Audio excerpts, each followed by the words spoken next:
अब देखिए, 2 आधारी वाली संख्या को 10 आधार वाली संख्या में बदलने की विधि।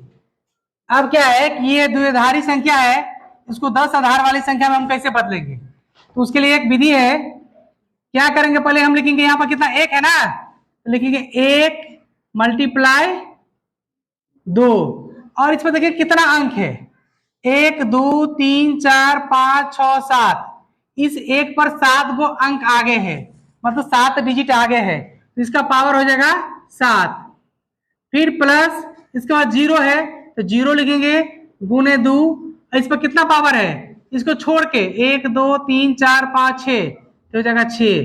ठीक है, फिर प्लस, फिर 0 है तो 0 गुने 2, इस 2 पर कितना पावर होना चाहिए, देखिए 1 2 3 4 5, समझ में आ रहा है?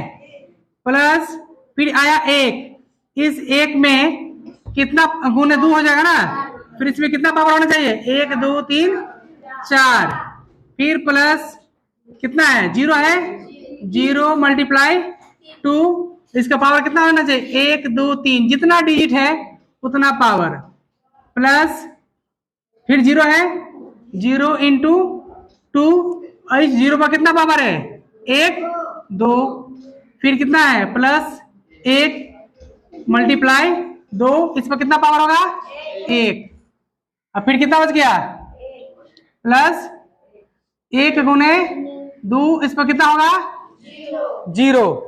समझ में आ रहा है? अंत में क्या हो जाएगा, 0। और अब क्या करेंगे, इस सबको हम क्या करेंगे, सॉल्व कर देंगे। तो कैसे करेंगे, तो 2 पर पावर 7 है, ये हो जाएगा 1 गुने 2 पर पावर 7 को 7 बार गुना करेंगे। कैसे, 2 गुने 2 गुने 2 गुने 2, कितना हो गया, 1 2 3 4 5 6 और 7।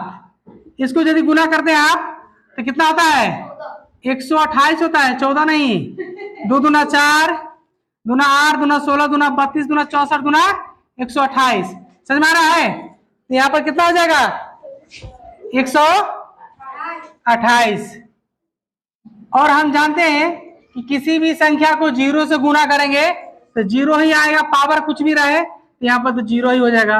प्लस यहाँ भी 0 हो जाएगा, मतलब ये कुछ भी रहे 0 से मल्टीप्लाई होने पर क्या हो जाएगा, 0। अब प्लस 2 का पावर 4 कितना होगा, 16, तो 1 गुने 16 मतलब 1 इंटू 16, प्लस यहाँ भी 0 हो जाएगा क्योंकि 0 से मल्टीप्लाई है, और यहाँ भी 0 हो जाएगा क्योंकि 0 से मल्टीप्लाई है, और यहाँ कितना हो जाएगा, 2, और किसी का पावर यदि 0 है तो उसका वैल्यू कितना होता है, 1 होता है, तो कितना हो जाएगा, 1।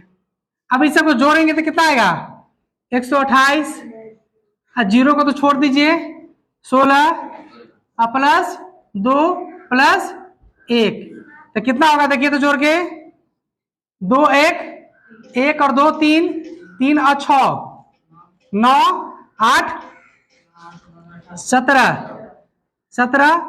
और ये हो गया 1 2 3 1 इसका हासिल 4, यहाँ पे 147, तो यहाँ पर क्या हो जाएगा, 147 द्विधारी में।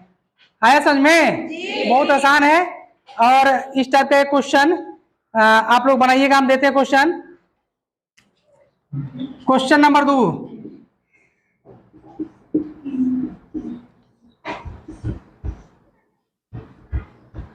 इसको बना के देखिए कि कितना आता है, ठीक है, और कमेंट कीजिएगा जरूर। Thank you.